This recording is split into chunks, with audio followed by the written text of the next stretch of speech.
Si Dieter Pascual Ocampo ay pinanganak noong Hulyo 19, 1973 sa Barangay Aniban, Bacoor, Cavite. Sa kanyang pagkabata, lumaki siya sa Bacoor at doon niya tinapos ang kanyang elementarya at sekundarya. Sa kolehiyo, nag-aaral siya sa De La Salle University das Marinas. Bago pa man siya pumasok sa telebisyon o pelikula, may mga yugto na sa buhay niya na nagturo sa kanya ng pagsisikap at paghahanap ng pagkakakitaan. May mga ulat na sa simula naging dancer siya at nagtrabaho sa ibang gawain para masuporta ang sarili. Ang pagpasok ni Dieter Ocampo sa industriya ng entertainment ay hindi biglaan. Noong kalagitnaan ng dekada 90, nagsimula siyang mag-audition para sa ABS-CBN sa kanilang talent search. Mga 1.5 taon pagkatapos ng audition, naging bahagi siya ng Star Circle Batch 2 ng ABS-CBN, kilala rin sa pangalang Star Magic, kasama ang ibang kabataang artista. Una siyang lumabas sa mga programa para sa mga kabataan.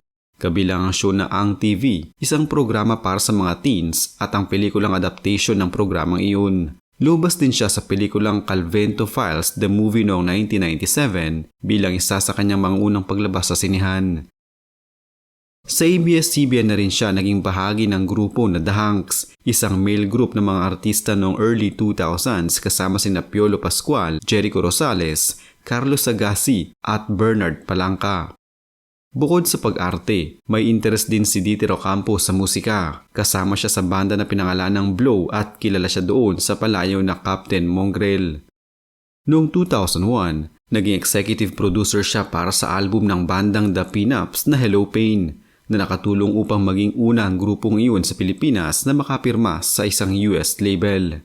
Habang lumalago ang kanyang karera, maraming teleserye at pelikulang pinagbidahan niya. Ilan sa mga ito ay ang Nasaan Ka Man noong 2005, Ang Sayo Lamang noong 2010, isang pelikulang family drama na may diin sa pananampalataya at pagsasakripisyo, at ang 24/7 in Love noong 2012, isa sa mga kontribusyon niya sa mga pelikulang antolohiya ng pag-ibig sa Pilipinas. Pagdating naman sa telebisyon at series, ilan sa mga teleserye niya ay Mula sa Puso, Saan Ka Man Naroroon, Ikaw Ang Lahat sa Akin, Sana'y Wala Nang Wakas, Guns N' Roses, Apoy sa Dagat, Huwag Kang Mangamba at iba pa. Sa mga proyektong ganito, pinapakita niya ang saklaw ng kanyang kakayahan bilang aktor hindi lang sa drama, romance kundi pati sa aksyon at sa mga karakter na may masalimuot na emosyon. Ayon sa isang panayam, sa mga huling taon, pumili na siya ng mga proyekto. Hindi na basta-basta tumatanggap lamang, kundi yung may kalidad at may hamon sa kanyang pagganap. Hindi lamang sa entablado at pelikula naging aktibo si Dieter Ocampo. May mga gawaing panglipunan at iba't ibang interes siya. Itinatag niya ang Kids Foundation. Ang Kids ay nangangahulugang kabataan, inyong dapat suportahan. Noong Nobyembre 2006 kasama ang ilang kaibigan. Layunin ng organisasyong ito na suportahan ang kabataang hindi gaanong pinagkakalooban ng pagkakataon, mga scholarships, outreach, mga kaarawan para sa mga bata, mga pangkaarawan para sa mga bata at iba pang mga proyekto upang makatulong sa kabataan ng Metro Manila. Naging bahagi siya ng Philippine Coast Guard Auxiliary o PCGA, isang volunteer uniformed organizations. Noong una, naging lieutenant commander, subalit sa mga ulat kamakailan ay naabot niya ang ranggong kapitan. May mga proyekto rin siya sa labas ng pag-arte gaya ng pagiging publisher o may-ari ng mga magazine, pagsuporta sa mga organisasyon gaya ng PETA o People for the Ethical Treatment of Animals at pagiging bahagi sa media at publikasyon na may advokasya. May isinulat o isinalin rin siyang libro para sa mga bata. Halimbawa na lamang dito ay ang proyektong Maya at ang matapat niyang mga kaibigan kung saan naging tagasalin siya ng bahaging ito. Sa maraming taon sa showbiz, hindi na iwasan ni Dieter ng mga kontrobersiya at usapin na nakaapekto sa kanyang buhay. Noong 21 ng Setyembre 2004, ikinasal siya kay Christine Hermosa. Ngunit hindi nagtagal, nagsampa ng annulment si Christine. At noong 30 ng Enero 2009, opisyal na dineklara ng korte na ang kasal nila ay null and void.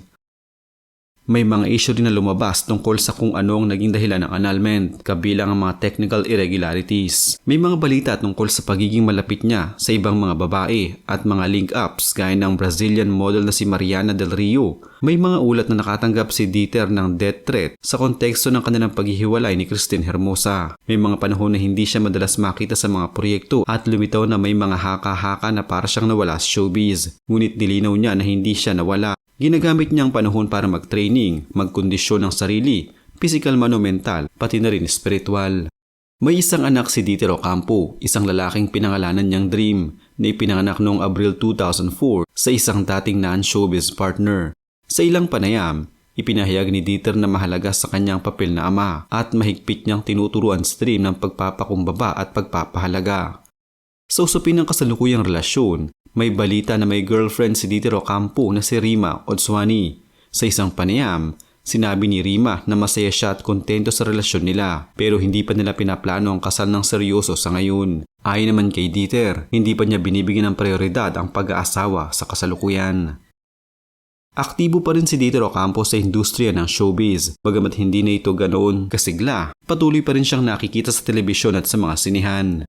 Kabilang siya sa mga teleserye gaya ng Huwag Kang Mangamba kung saan bumalik siyang gumaganap matapos ang panahong paglilimita sa mga proyekto. Naglaylo sa showbiz ang dating matinee idol na si Dieter para pagtunan ng kanyang lifelong dream na maging isang miyembro ng Philippine Coast Guard.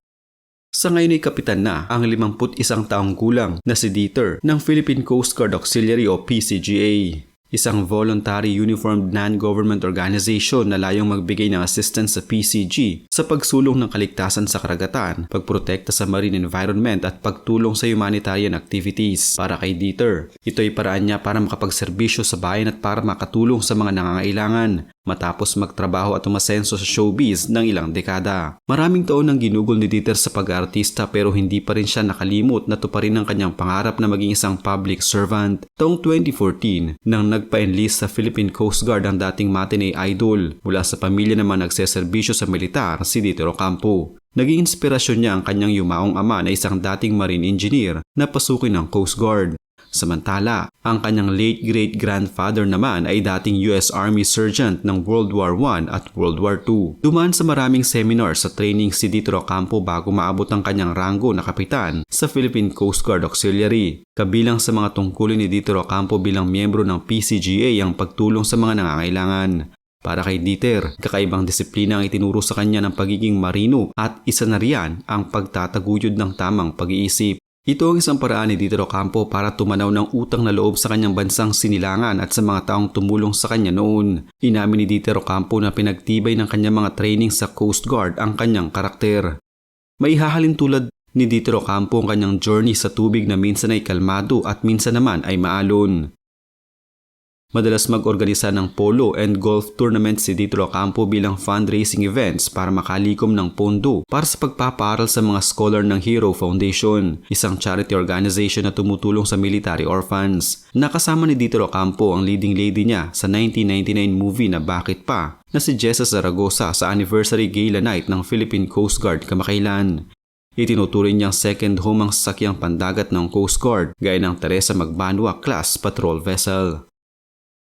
Ang buhay ni Dieter Ocampo ay isang halimbawa ng matyagang pagyabong mula sa maagang pagsisikap, paghahanap ng oportunidad at paggamit ng talento sa pag-arte, musika at iba pang larangan. Hindi rin niya kinakalimutan ang responsibilidad sa pagiging ama at sa advokasya at sa serbisyo publiko. Sa kasalukuyan, makikita na hindi lamang ang pagiging artista ang nagbibigay saysay sa kanyang buhay kundi pati ng pagseserbisyo, pagiging mabuting ama at pagpili ng mga proyekto na may paninindigan. Ang kanyang pananaw na quality over quantity sa trabaho ay nagpapahiwatig na sa susunod na mga taon, mas magiging makabuluhan ang mga proyektong papasukin niya.